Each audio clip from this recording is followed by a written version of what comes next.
अच्छा, अब आप लोगों का लास्ट टॉपिक रह गया है। कॉस्टिंग होगी थी आप लोगों की, अब आप लोगों की शिपिंग रह गई है जस्ट। ठीक है, तो आज हम लोग देख लेते हैं, लास्ट लेक्चर है आप लोगों का। उसके बाद हम इसकी शायद 2 क्लासेस में कवर हो जाए, ये एक में ही कवर हो जाएगा शायद।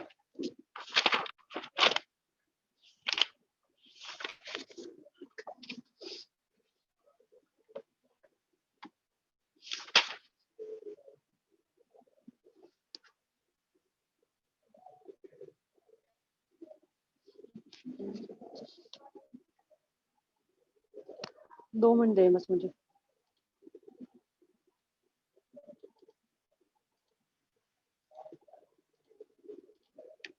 LMS पे अपलोड कर दिए मैंने आप लोगों को, बहुत सारी चीज़ें काफ़ी ज़्यादा जो थी, उनको भी देख लीजिएगा एक दफ़ा।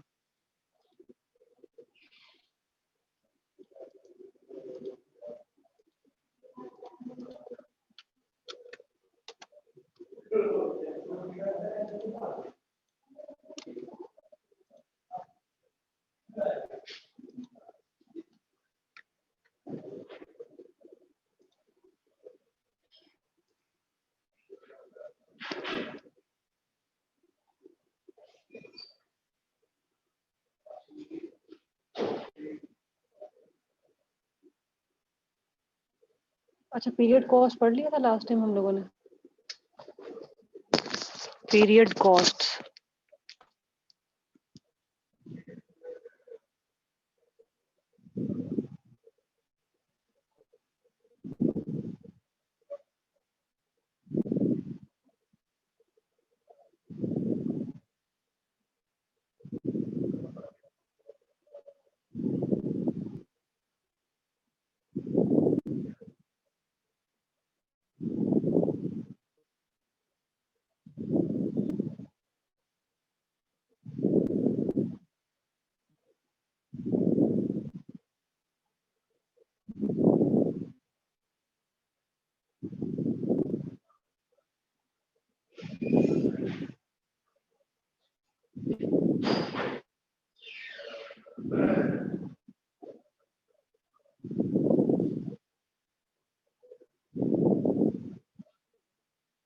अच्छा जी, मैं स्क्रीन शेयर कर रही हूँ, ज़रा ये चेक करें।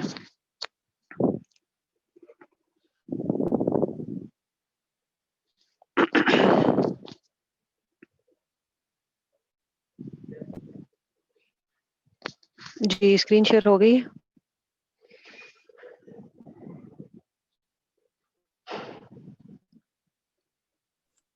हाँ जी, स्क्रीन शेयर हो गई। Yes ma'am. अच्छा जी, लास्ट टाइम हम लोगों ने प्रोडक्ट कॉस्ट का पढ़ा था और डायरेक्ट लेबर, इनडायरेक्ट लेबर और मैन्युफैक्चरिंग ओवरहेड का पढ़ा था हम लोगों ने। ठीक है, उसमें डिफरेंट टाइप की प्रोडक्ट कॉस्ट की हमने देखा था कि कंपनी में क्या क्या रिक्वायरमेंट्स होती हैं। इफ ये कंपनी का नाम है तो उसमें क्या क्या रिक्वायरमेंट्स होती हैं, सारा कुछ ये हम लोगों ने कर लिया था। इसके बाद आती है पीरियड कॉस्ट। पीरियड कॉस्ट में क्या होता है कि ऐसी कॉस्ट जो डायरेक्टली प्रोडक्ट से रिलेट नहीं करती। ठीक है, जो लाइक पीरियड कॉस्ट होती हैं, जो लाइक वीकली होती हैं, जो मंथली होती हैं, जो ईयरली होती हैं। ठीक है, लेट सपोज जैसे कि अब एग्जांपल, जैसे कि जैसे वेजेस ऑफ लेबर, किसी बंदे को उनकी वेजेस देनी है तो मंथ बाद होती है, तो ये पीरियड कॉस्ट होती है, मतलब जिसमें पीरियड इंक्लूड हो रहा हो। ठीक है, production overhead, rent on the factory. ठीक है, रेंट भी फैक्ट्री का आपको 30 डेज बाद देना है, या आपको 6 मंथ का देना है, या 1 ईयर का देना है। ठीक है, तो this is called period cost. इसके अलावा क्या आती है, मार्केटिंग कॉस्ट आ जाती है, सेल्स कॉस्ट, ऑडिट फीस और रेंट ऑन द फैक्ट्री। ये सारा कुछ जो है ना पीरियड कॉस्ट में आ जाता है। ठीक है, क्योंकि ये डायरेक्टली प्रोडक्ट से बनाने के अंदर रिलेट नहीं करती, लेकिन प्रोडक्ट बनाने के लिए कुछ जगह तो रिक्वायर्ड होती है, लोग तो रिक्वायर्ड होते हैं ना, तो उनकी जो वेजेस और उनकी जो रिक्वायरमेंट्स पूरी करने के लिए हमें जो भी कॉस्ट पड़ती है उसको हम लोग पीरियड कॉस्ट कहते हैं। जो हमें मंथ बाद या कुछ होते हैं ना, जैसे लेट्स सपोज हमारे टेलर्स होते हैं। ठीक है, हम लोग टेलर्स को जो है ना लाइक आवर के हिसाब से देते हैं, घंटे के हिसाब से पैसे देते हैं। ठीक है, समझ आ रही है यहाँ तक? हम लोग जब उनसे शर्ट स्टिच करवाते हैं, ये चीज़ें स्टिच करवाते हैं, जब आप यूनिट में काम करते हैं तो आप उनको घंटे के हिसाब से पैसे देते हैं। उनको कहते हैं कि आपने इतना घंटा ये सारा काम करना है, जो जितनी मर्जी शर्ट स्टिच हो जाए, जितनी मर्जी सूट स्टिच हो जाए। तो जो टेलर होता है वो 8 आवर्स जो है ना वो लगाता है, लेट्स सपोज एक दिन में 8 घंटे लगाता है, तो 8 घंटे के उसको पैसे मिलेंगे। तो उसको प्रोडक्ट बनाने के पैसे नहीं मिलेंगे। मतलब 8 घंटे में अगर उसने 25 शर्ट सी दी हैं या 50 शर्ट सी दी हैं, ठीक है? तो ये उसको पैसे मिलेंगे, शर्ट के पैसे नहीं मिलेंगे। तो इसमें शर्ट की कॉस्टिंग नहीं आएगी, इसमें उसकी आएगी वेजेस, पीरियड वाइज़। ठीक हो गया? अब ये देखें, ये डिफरेंट इन्होंने नीचे दिखाई हुई है, ठीक है, पीरियड कॉस्ट की। एक इस तरफ दिखाया हुआ है कि direct labour, direct material, manufacturing overhead, जो कंपनी और फैक्ट्री है, ठीक है। दूसरी तरफ हेडक्वार्टर दिखाए हुए हैं कंपनी के, ठीक है, कंपनी होती है। उसके सेलिंग एक्सपेंसेस क्या-क्या होते हैं, जनरल एंड एडमिनिस्ट्रेटिव कॉस्ट होती है, रेंट ऑन द हेडक्वार्टर्स होते हैं, डिफरेंट कमरों के डिफरेंट वर्किंग होती है, ठीक है। तो हर कमरे का, हर हेडक्वार्टर का अपना-अपना जो है यूनिट होता है, उसकी अपना-अपना रेंट होता है, ठीक है। और वहाँ जो मशीनरी वर्क कर रही है उसकी अपनी-अपनी चीज़ें बीच में वर्क करेंगी, जैसे वो डायरेक्ट मटेरियल हो जाता है वो। अच्छा जी, इसके अलावा एक और चीज़ आ जाती है, cost and the financial statements. कभी-कभार ऐसा होता है ना इन्वेंट्री के अंदर, इन्वेंट्री का पता है आप लोगों को क्या होती है? What is inventory?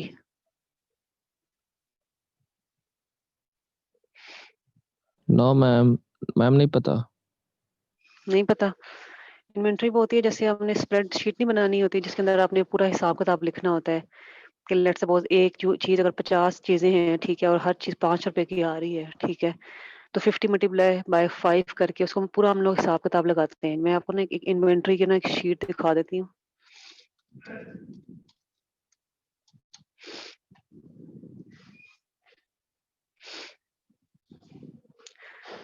मतलब ये देखें, अगर ये जगह है, उसने पूरी यहाँ पे चीज़ें देखनी है, तो इसके हाथ में एक पेपर होता है, एक बंदे के हाथ में।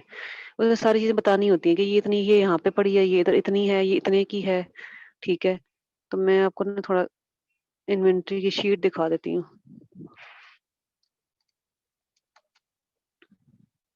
ये देखें,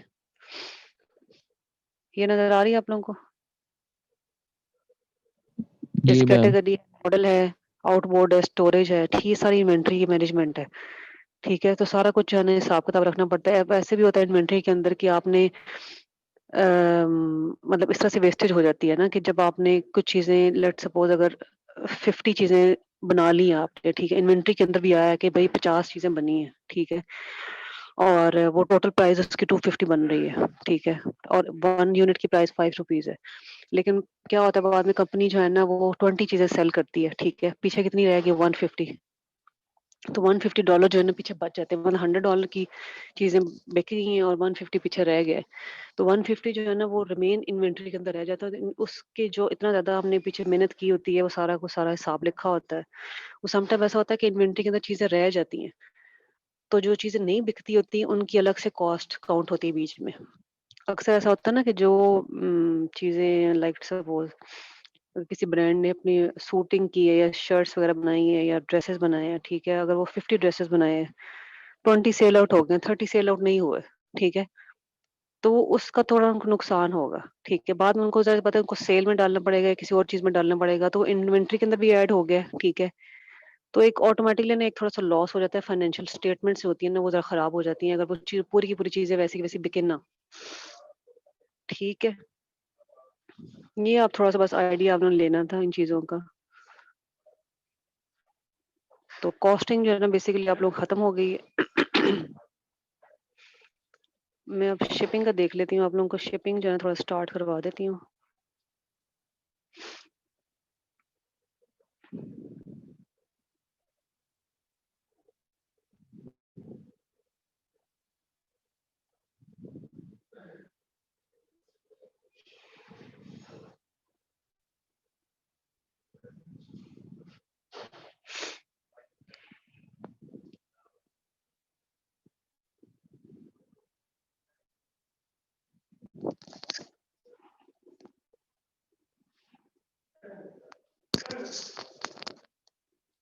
आप लोगों का मिड हो गया?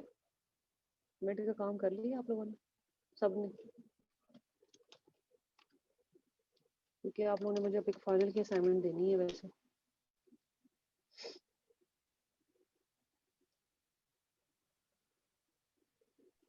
यस मैम, हो गया है।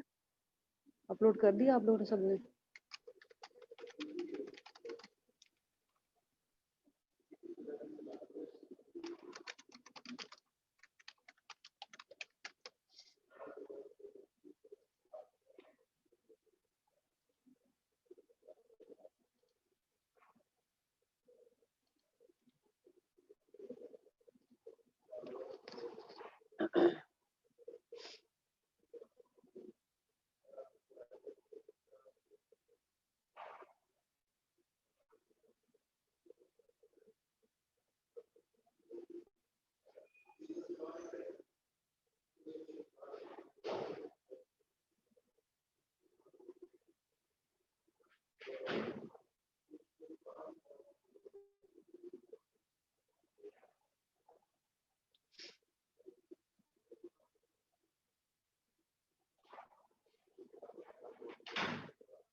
अच्छा, शिपिंग का तो वैसे आप लोग आइडिया है ना कि शिपिंग होती क्या है?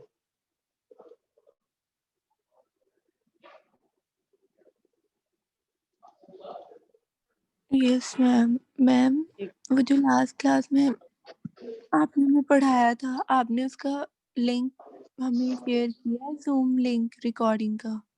अच्छा,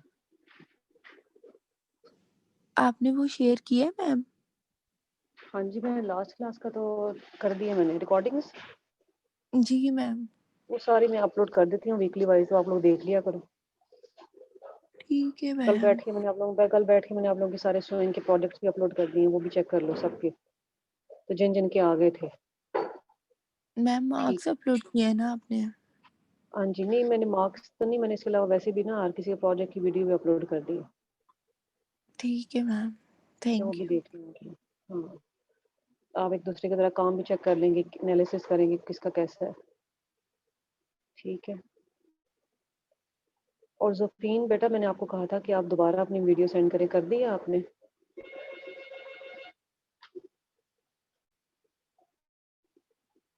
जोफीन है अंदर क्लास में? जी मैम, वो वीडियो अपलोड हो रही है, थोड़ा इश्यू हो रहा था नेट का कल, तो वो हो रही है अभी। चलें ठीक है। चलिए थोड़ा शिपिंग का मैं बता देती हूँ, शिपिंग क्या है जी। शिपिंग में सबसे पहले शिपिंग के ना कुछ स्टेप्स होते हैं, ठीक है। सबसे पहले आप लोगों ने पैकेजिंग एंड मार्केटिंग करनी होती है। सबसे पहले मार्केट करना होता है कि भाई मार्केटिंग का पता होना चाहिए, पैकेजिंग कैसे करनी, पैकेजिंग की टाइप्स अच्छी होनी चाहिए, पैकेजिंग के ऑप्शंस होने चाहिए। उसके बाद उसके पैकेजेस को आपको लेबल करना पता होना चाहिए कि कहाँ पे लेबलिंग करनी है, कहाँ पे लेबलिंग नहीं करनी, ठीक है। इसके अलावा शिपिंग रेट्स का, शिपिंग मेथड्स का पता होना चाहिए। और ये आप लोगों के 2 वीक्स में कवर होगा, मैं सोच रही हूँ एक नेक्स्ट वीक में कर लूँ। पहले जरा शिपिंग स्ट्रेटजीज देख लेते हैं आज फर्स्ट पे।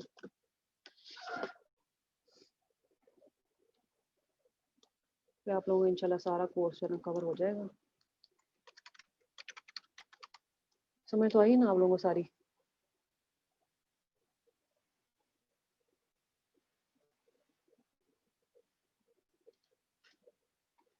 हाँ जी बच्चों, समझ आई कोर्स की कि नहीं समझ आई प्रोडक्ट प्लानिंग की?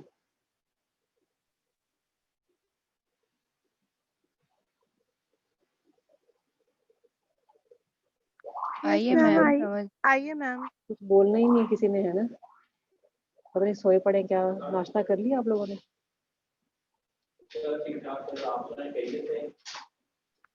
ज्यादातर सोए हुए। कौन कौन उठ गया सही से बताओ, कौन कौन उठा और कौन कौन बिस्तरों में घुसा पड़ा है बस? मैम मैं तो उठी हुई हूँ। मैं भी उठी हुई हूँ।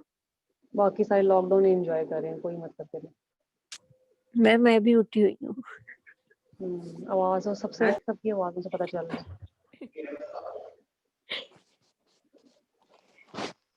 अच्छा जी, शिपिंग का मैं 1 मिनट रुक जाए, मैंने 2 मिनट जरा देख लूँ इसको कि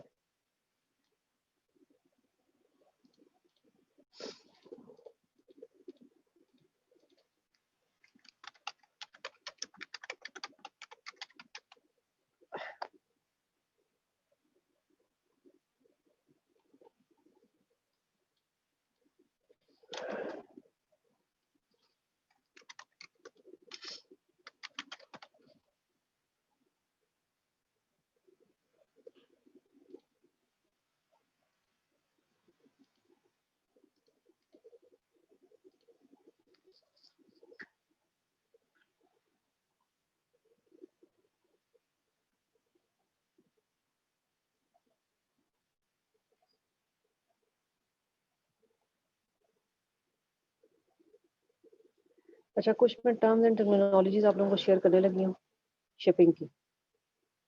मतलब when you are start the shipping तो आप लोगों को कुछ टर्मिनोलॉजीज पता होनी चाहिए कि शिपिंग में बेसिकली क्या चीज़ें होती हैं। जब आपने प्रोडक्ट को शिप करना है तो आपको पता होना चाहिए कि ये चीज़ें हो चुकी हैं कि नहीं हो चुकी। ठीक है,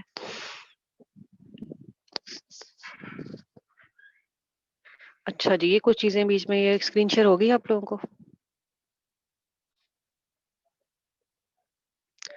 अच्छा जी, इसमें लिखा है before you make an decision about product shipping for your business it's helpful to spend some time before becoming familiar with handful of terms and phrases you will likely encountering along the way. वो कह रहा है कि कुछ चीजें कुछ terms ऐसी होती हैं जो आप लोगों को पता होना चाहिए when you are shipping the product. ठीक है, सबसे पहले इसमें इन्वेंट्री आ जाती है और फुलफिलमेंट वेयर हाउस। ठीक है, उसके बाद ड्रॉप शिपिंग है, उसके बाद 3PL है, उसके बाद सेल्फ फुलफिलमेंट है, EOV है, फ्लैट रेट शिपिंग है, शिपिंग रेट्स हैं, शिपिंग लेबल्स हैं, शिपिंग शिपिंग कैरियर्स है। तो ये सारी चीजें जो आपको पता होना चाहिए मैं इनको स्टेप बाय स्टेप आपको समझा देती हूँ। इन्वेंट्री मैंने आप लोगों को पहले बताया कि इन्वेंट्री होती है कि बेसिकली एक पेपर होता है जिसके अंदर list of things which mention होती हैं कि ये इतने की है, ये इसका साइज इतना है, क्वांटिटी इतनी है, क्वालिटी इतनी है, टोटल प्राइस इतनी है। ठीक है, तो आपको एंड पे पता होना चाहिए इन्वेंट्री आपकी अप टू डेट है। ठीक है, an up to date list of products you have that can be sold to customers. एक तो ये बात हो गई। सेकंड है फुलफिलमेंट वेयर हाउस। इसमें a building where you store inventory and fulfil orders. ठीक है, आपका वेयर हाउस में सारे ऑर्डर्स जो है ना फुलफिल होने चाहिए। ऐसा नहीं होना चाहिए कि वेयर हाउस में चीजें ना पड़ी हो। ठीक है, तो जब आपने शिपमेंट करनी है तो आपकी चीजें सारी पूरी होनी चाहिए जहाँ पे अपने इन्वेंट्री और अपने ऑर्डर्स को कंप्लीट करना है। उसके बाद है drop shipping, a product fulfillment business model that allow you to accept orders from customers and fulfill those orders through a distributor without having to pre-purchase or store inventory upfront. Drop shipping का ये मतलब है कि आपने जरा wait कर लो।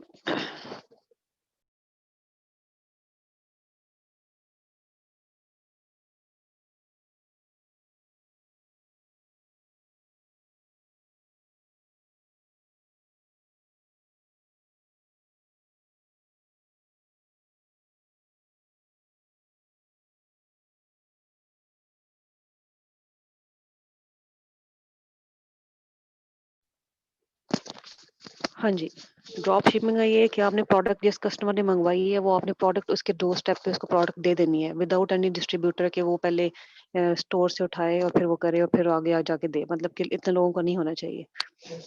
ठीक है, तो ड्रॉप शिपिंग का ये है कि जब ऑर्डर आया है फॉरन और जैसे ही आपने उसको जो है ना डिस्ट्रीब्यूटर के बगैर जो है ना अपने प्रोडक्ट डिलीवर कर देनी है।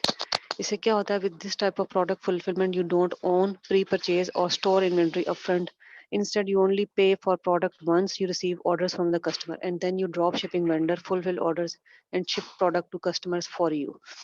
ठीक है, तो ड्रॉप शिपिंग ये होती है।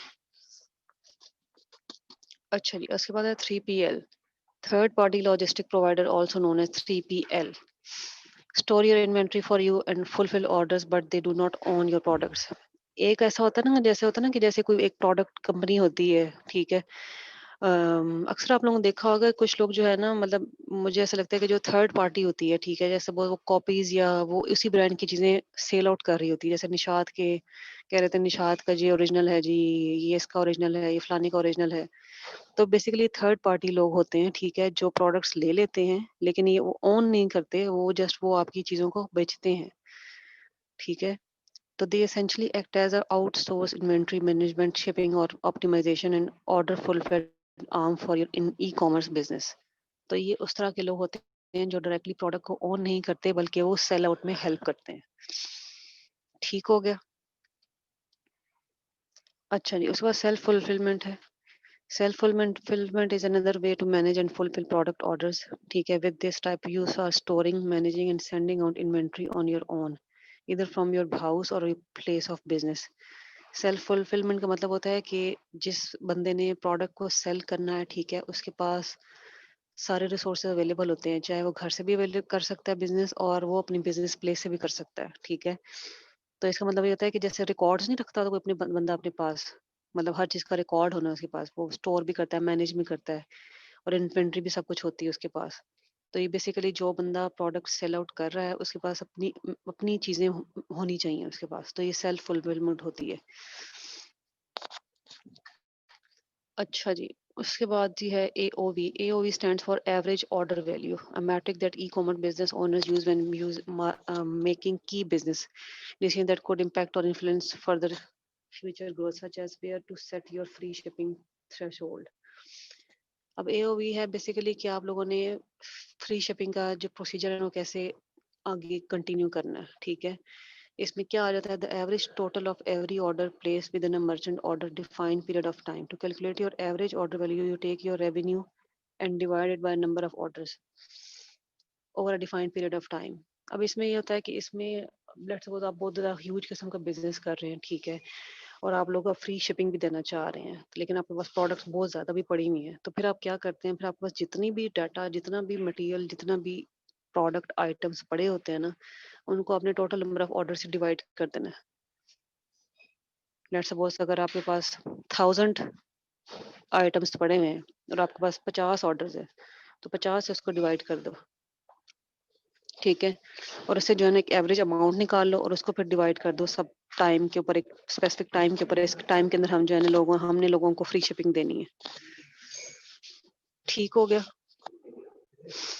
और उसके बाद है फ्लैट रेट शिपिंग, ठीक है, a shipping method that allow you to pay or charge a predetermined amount for a product despite variation in weight or size। अब फ्लैट रेट शिपिंग ये होती है कि आपने लेट सपोज अगर 10 kg का ये शिपिंग है ना और एक 5 kg की शिपिंग है, तो आपने उन दोनों पे एक डिफाइंड मतलब कि डेफिनेट किस्म की अमाउंट जो है शिपिंग के लगानी है, तो उसकी भी आपने 200 लगानी होती है और दूसरे की भी 200 लगानी होती है। कभी ऐसा होता है ना कि जब आप लोग कुछ ऑनलाइन चीज मंगवाते हैं, ठीक है, उसमें वेट नहीं काउंट हो रहा होता, ऐसा होता है कि नहीं होता, उसमें सिर्फ और सिर्फ उसकी एक स्पेसिफिक प्राइस लाइक 199 या 150 या 250 कह लेते हैं वो लोग, ठीक है, वो वेट के हिसाब से नहीं होता, वो जस्ट फ्लैट रेट शिपिंग होती है। समझ आ रही है, ये बस सर से गुजरी जा रही है सबके, ये ध्यान से सुने, कल मैंने आप लोगों का पेपर भी ले लेना है। अच्छा, उसके बाद शिपिंग रेट्स हैं, the fees you will need to consult for when shipping your orders through a carrier like USPS, UPS और FedEx। ये शिपिंग रेट्स हैं। अक्सर FedEx और बाकी लोग जो है ना आपसे कुछ पेमेंट लेते हैं, ठीक है, आपके प्रोडक्ट को डिलीवर करने के लिए, तो उनके शिपिंग रेट्स भी आप लोगों ने अलग रखने होते हैं, ठीक है। Shipping labels and the labels you place on the outside of box that tells carrier who what to do with the box you want them to deliver. Shipping labels वो होते हैं जहाँ पे आपको जिसके ऊपर लिखा होता है कि इसको प्रोडक्ट जानी है, उसका एड्रेस, नेम और सारा कुछ लिखा होता है, तो इसके भी लेबल्स होने चाहिए। और shipping carriers, the business and organization that deliver your product to your customers, ठीक है। अब कैरियर होते हैं जो ऐसे बिजनेस ऑर्गेनाइजेशन जो आपके प्रोडक्ट को डिलीवर करते हैं। बस फिलहाल यहाँ तक। मुझे पता है आधे लोगों को बिल्कुल सर के ऊपर से गुजर गई है, लेकिन आप लोगों ने इसको सुन लेना है बाद में।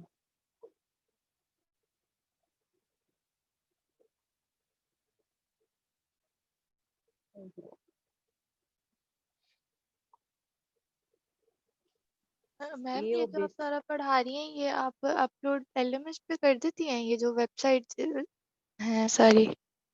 इस पे भी कर देती हूँ और इस पे भी कर देती हूँ, मैं आजकल इस पे कर रही हूँ, तो इस पे हो जाएगा अपलोड। वरना मैं लिंक मैम किस अपलोड पे? करके ना लेक्चर की रिकॉर्डिंग अपलोड करके ये भी शेयर कर दूंगी मैं। मैम वो रिकॉर्डिंग तो ठीक है, मगर ये जो सारे नोट्स हैं ये कहाँ से मिलेंगे? ये सारे आपको मिल जाएंगे, ये भी मिल जाएंगे, ये सारी PDF की फाइल बना के ना मैं आपको सेंड कर दूंगी, बल्कि ठीक है मैम। LMS पे अपलोड कर दूँ, हाँ LMS पे अपलोड कर मैम आप दूंगी, सेंड कर दें। ठीक है कर देती हूँ। LMS पे चेक कर लो वीक 12 के अंदर, वीक 12 और वीक 13 के अंदर, ठीक है। ठीक है मैम। ठीक है, अच्छा जी, ये फिलहाल आपको है। आप मुझे बताएं कि आप लोगों को क्या समझ आई, क्या समझ नहीं आई। ये आपका सेकंड लास्ट लेक्चर है, ठीक है, एक और लेक्चर रह जाएगा शिपिंग के ऊपर आपका, एंड देन एंड हो जाएगा।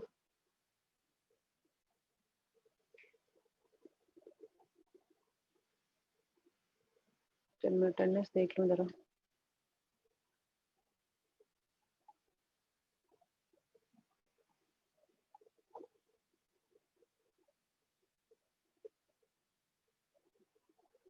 हाँ जी, कौन कौन आया है?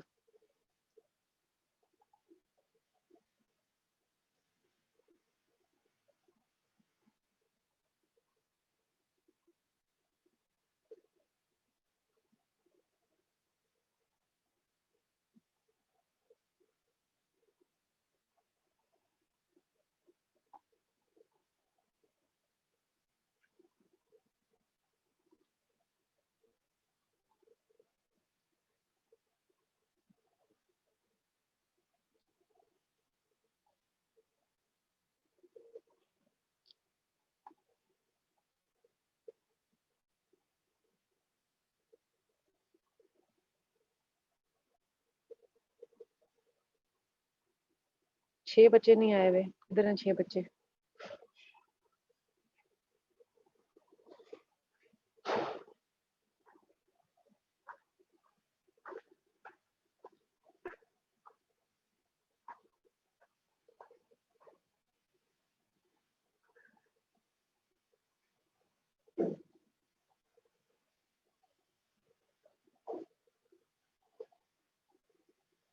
हाँ जी।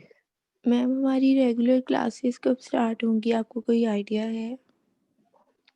बेटा अभी तो देखो 12 वीक चल रहा है, ऑलमोस्ट आपके 3 वीक्स रह गए हैं। ठीक है, तो 11 तक तो वैसे ही ऑलमोस्ट मेरे ख्याल में सेमेस्टर एंड हो जाएगा आपका। तो उसके बाद मेरे ख्याल में शायद लीव्स होंगी आपको, सेमेस्टर ब्रेक आएगी शायद बाद में। मैम हम तंग आ गए हैं छुट्टियों से। हाँ जी, छुट्टियों से तो हम लोग यूनिवर्सिटी आके तंग आ गए। आप लोगों को छुट्टियां दी हुई हैं और हमें बिल्कुल दे ही नहीं रहे। ठीक है, ऐसा हो रहा है। मैम स्विंग में हाईएस्ट मार्क्स कितने हैं? स्विंग में 27 है हाईएस्ट। 27 है कि 26 है? 20 से ऊपर ऊपर ही सारों के। वैसे आप लोग कितने मिलते हैं स्विंग में? सबको मैम मैम 27 28 मार्क्स मिलते हैं वैसे। सबको वैसे जी नहीं मैम। नहीं मैम, मैम शहीम नहीं देती होती थी। बहुत नंबर देते थे आप लोग।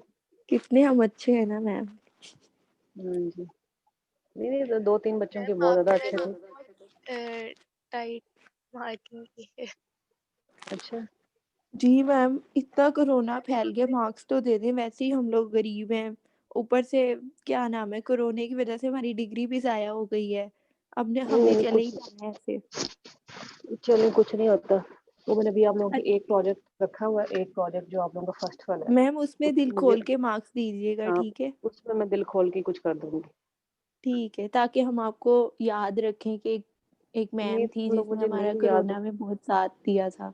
नहीं नहीं, तुम लोग मुझे ना भी याद रखो, मुझे कोई मसला नहीं होगा। नहीं मैम। चलें, ये कोई समझ आई चीज की नहीं आई, वरना फिर क्लास एंड करें और मैंने अटेंडेंस देख लिया आप लोगों बस की। मैम एंड ही कर दें तो अच्छा है। हमें समझ हाँ जी, आ बस गई है एंड कर। सारी। चलें, ठीक हो गया। ठीक है, फिर अपना जो स्विंग का प्रोजेक्ट में एक बार डिस्कस कर लूँ। स्विंग के बाद आप लोगों ने कोई और प्रोजेक्ट बनाना है, क्योंकि 2 वीक्स रह गए। मैम नहीं, आप फाइनली दे दें हमें। नहीं, मैं फाइनल कुछ देने लगी हूँ स्विंग का ही। जी मैम एक बार फाइनली दे दें। अच्छा, आप लोगों ने नेट पे काम किया, लाइक लेसेस पे? लेसेस से कुछ, लेसेस? लेस से कोई जैकेट जैकेट बनाई हुई है, लेसेस से जैकेट? No ma'am. क्योंकि कत्योर का मतलब होता है कि आपने फैब्रिक को हैंडल करना है। जी मैम।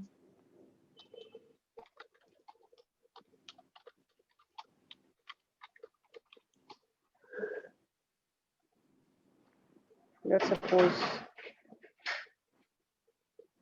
This one. मैं स्क्रीन शेयर करी, जरा चेक करो। मुझे एक दफ़ा डिसाइड करके बता दो कि आप लोगों ने इस तरह का काम मैंने आप लोग करवाना है। कर सकते हैं आप लोग कि नहीं कर सकते? जी, स्क्रीन शेयर होगी। जी मैम कुछ आसान दे दें प्लीज।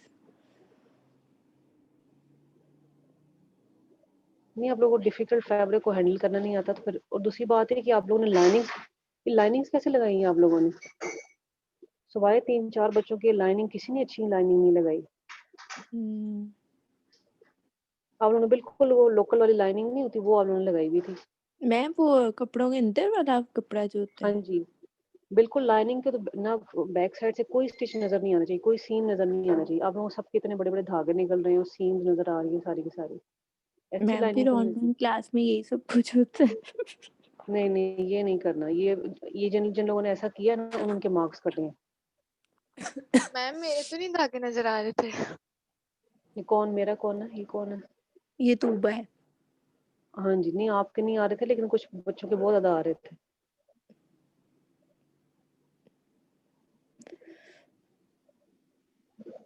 मैम मेरा ठीक था। आप कौन बेटा? कवन? मोमना। मोमिना वहीद? जी एक मोमिना और भी है, मोमिना, ओनली मोमिना। जी मैम, यस मैम ओनली वो भी मोमना एक भी है। है और मोमना वहीद भी है हमारी क्लास में। तो वो टू किधर मच है ओनली मोमना। मोमिना? नहीं तो वो मोमिना किधर है? मैम उसका शायद कोई कनेक्शन इशू आ रहा होगा। नहीं ना, क्योंकि उनको कोई इन्फॉर्म करे। उन्होंने एक कुछ ऐसे बच्चे भी हैं जिन्होंने कोई मुझे असाइनमेंट अगली पिछली भी देनी थी, कोई लो सेक्शन के जो है बच्चे थे। एक जोहा है बीच में। जोहा राना की जोहा अमजद। जोहा राना। मैम वो तो हमारी सीनियर है, वो हमारे साथ पढ़ रही हैं। अभी पता नहीं क्लास में है कि नहीं। नहीं है। आप लोगों ने पूरी ब्लेजर बनानी है, लेकिन पूरी नेट से। क्या ठीक है, बनानी है हम लोगों ने? ये ब्लेजर, ये पूरे जो ब्लेजर है ना, जैकेट जो है। तो मैम इस मोमिन, ब्लेजर में तो डबल फैब्रिक यूज हुआ हुआ है, एक मेन सूटिंग का और एक नेट का। आप तो लोगों ने हमने सिर्फ पूरा नेट नेट यूज का करना बनाना है, है। Only net, only net. तो मैम मेरी बात सुने, नेट का इनर हम कुछ लगाएंगे? नो, सिर्फ नेट, नथिंग, सिर्फ नेट। सी थ्रू। हाँ, सी थ्रू। ठीक है मैम। ठीक है, जी मैम मैम। आपको आपको हमारी ब्लेजर कॉस्टिंग बनाना है। वाली आप असाइनमेंट उसमें मिल गई फैब्रिक है। आप उसमें यूज कर सकते हैं, लेकिन फिलहाल जो है ना, आप लोगों को नेट ही जो है ना वो करना है। Okay ma'am. उसके कॉलर्स बनाने, प्रॉपर ब्लेजर हो नेट का। ठीक है मैम। मैम हमें कॉलर्स बनाने नहीं आते ना, हमें किसी ने बताया अभी तक। मैं सारा कुछ बता दूंगी। ठीक है। मैम थोड़ा सा तरस खा ले प्लीज। इसमें क्या तरस खाने वाली बात है? मैम हमारा ना CP1 का काम बहुत ज्यादा इकट्ठा हुआ है।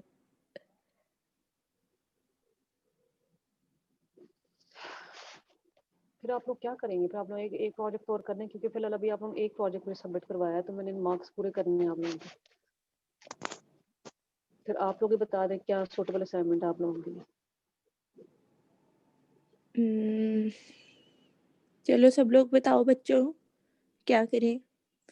या इस तरह का कुछ बन सकता है?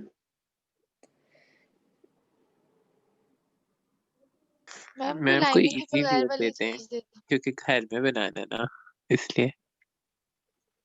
यानी सिंपल लेपल्स का जो है ना, सिंपली चाइनीज लेपल में ये नहीं बन सकता? ये देखो, मैम ये इसको वाला, ओपन करें, ये सही नजर नहीं ये आ वाला। रहा, बड़ा करें। मैम ये बन सकता है वैसे। जी मैम ये तो बन सकता है। सिंपल है, बॉडीज का ऊपर बॉडीज का वो यूज होना है, जी बेसिक मैम बॉडीज। सिंपल है। ये देखें, तो मैम फैब्रिक हम नेट ही यूज करेंगे? फैब्रिक आप लोग नेट ही यूज करना है, ठीक है। मैम ऑर्गेन्जा नहीं कर सकते? No no organza. आप लोगों को नेट नेट आपको करना आता है, हैंडल करना आता है नेट आपको अच्छी तरह? नहीं मैम मैम कभी हमें पता नहीं। नेट पे काम नहीं किया हम लोगों ने कभी। आप लोग नेट पे काम आप लोग कर रहे हैं, और मुझे इसमें ना हैंड स्विंग ज्यादा चाहिए बीच में। जो हैंड फिनिशेस स्विंग आप भी लोग देनी चाहिए? है ना, जो फिनिशेस देनी है, दूसरी बात है क्योंकि इसमें सीम्स नजर आनी है, अंदर वाली सीम्स, ठीक है। तो सीम की फिनिशेस आप लोगों की अच्छी तरह होनी चाहिए। ये इस तरह से नहीं खुले में खुले धागे निकल रहे हैं अंदर से, और ये नहीं होना चाहिए। मैम मैम आपने कॉलर करवाना था इस दफा, तो वो आप करवा देना काइंडली, ताकि हमें वो आ जाए। उजमा CP1 का काम बहुत ज्यादा है और आधे बच्चों को कॉलर का कोई डेमो कुछ भी नहीं पता है। तो हमें तो काम सीखना तो है ना, आप कुछ तो उसके अभी लिए। आके चल, सीखना था मैं 3 कॉलर सालों भी में कर मैं कॉलर भी करवा दूंगी और ये भी करवा दूंगी। जिसने कॉलर पे करना है वो कॉलर कर ले। मैं जो दोनों चीजें जी सिखा मैम मैम दूंगी। ये उसकी बस सही है। स्टिचिंग का मसला है, आप स्टिचिंग का प्रॉपर उसका बना दे, कोई वीडियो बना दे तो उस पे हमें चलें ऐसा अपलोड कर कर लेंगे, दें। ऐसा कर लेते हैं। मैम जी उस्मा मैम। हमारी क्लास की बहुत टैलेंटेड बच्ची है। चलें कर लेते हैं। नहीं सारे बच्चे टैलेंटेड हैं, ठीक है, लेकिन किसी एक दूसरे की बात को जो है ना डिनाई ना किया करें आप लोग। अब ये देखें पूरा नेट पे बना हुआ है, पूरा का पूरा। तो इस तरह की कोई चीज़ जो है ना आप लोग बनानी आनी चाहिए। मैम मसला सारा ये है कि घर में ना काम नहीं होता स्टिचिंग का, और यूनिवर्सिटी आने का टाइम नहीं होता। मैम ये अब नेट चलो के नीचे लाइनिंग भी लगी हुई है। नेट के नीचे नो नेट की लाइन मिनाइल इसमें नेट के लगी है, नीचे लेकिन नेट मैम की ने कहा लाइन आपने सी थ्रू बनाने हैं। सिर्फ हमने नेट से बनाना है, नीचे कुछ भी नहीं है। हाँ हाँ जी जी सिर्फ नेट। और मैम कोई भी डिजाइन हो सकता है कि आप देंगी। डिज़ाइन में बता दूंगी। मैम फिर आप 3-4 बता दीजिएगा जिसमें से एक हम लोगों ने चूज करना हो। चलें ठीक है। अगर तक नेट की ग्रिप नहीं बनती तो आपने डबल नेट यूज़ कर सकते हैं। नेट की लाइनिंग के साथ ही नेट का कर लें, नेट का फ्रंट और नेट की लाइनिंग। नेट का नॉट फ्रंट। हाँ नॉट इन स्लीव्स, सिर्फ उसकी जो है ना जो फिनिशेस देनी है, जैसे ये फ्रंट पे आ रही है, नजर आ रही है आप लोगों को? जी मैम। जूम भी नहीं होता।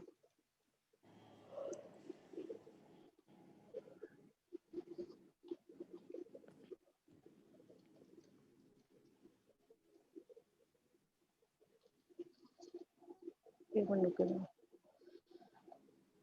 एक ये इमेज मैं सेव कर लेती हूँ। मैम वो जो सीधी वाली थी जिसका कॉलर नहीं था वो भी सेव कर लें। वो भी सेव कर लेती हूँ, लेकिन ये भी आप लोगों को आनी चाहिए। ये देखें नेट की ही लाइनिंग हुई हुई है, नेट से ही फिनिश हुई है, फ्रंट और बैक दोनों पे। मैम इसका जो कॉलर बना हुआ है वो भी नेट का है, ये तो काफी मोटा सा फैब्रिक लग रहा हाँ है। नहीं नेट का है, लेकिन नेट के नीचे उसने दूसरा लगाया हुआ फैब्रिक, ऊपर नेट ही है, ठीक है। सही। मैंने मैम नीचे इसमें दोबारा फ्यूजिंग की हुई है, वो हार्ड वाली लग रही है। ये जो कॉलर्स पे जो इसके स्लीव्स पे है ना वो उसने वो की हुई है हार्ड वाली। ये नजर आ रही है अब? जी मैम। ये देखें। और मैम पॉकेट्स पे भी है, अगर पॉकेट्स हैं तो। हाँ पॉकेट्स में भी है। तो ये आपकी अपनी मर्जी में, आप लोगों को 3-4 ऑप्शन दे दूंगी, जिसने जो जिससे जैसा कर सकता है वो कर ले, ठीक है। मैंने 3-4 चीज़ों के मार्क्स